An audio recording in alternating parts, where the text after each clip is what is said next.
ఒక భారీ తెలంగాణ రాష్ట్రం ఏర్పడిన తర్వాత మొదటి గ్రూప్ 1 పరీక్షను నిర్వహిస్తున్నది.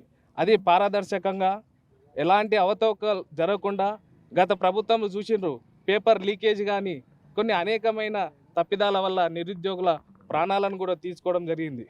ఈరోజు పాలమూరు ముద్దుబిడ్డ అయిన సీఎం రేవంత్ రెడ్డి గారు ప్రత్యేకమైన దృష్టి నిరుద్యోగులపై ఉంది.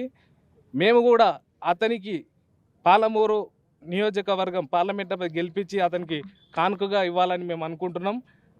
గ్రామాన తిరిగి మా యొక్క నిరుద్యోగులు అందరూ ప్రజలను మోటివేషన్ చేస్తూ ప్రజలకు కావాల్సిన అవసరాలు అంటే ప్రస్తుతం అభయహస్తం 6 గ్యారంటీలతో ఇప్పటికీ 5 పథకాలు అమల్లోకి వచ్చేసినాయి.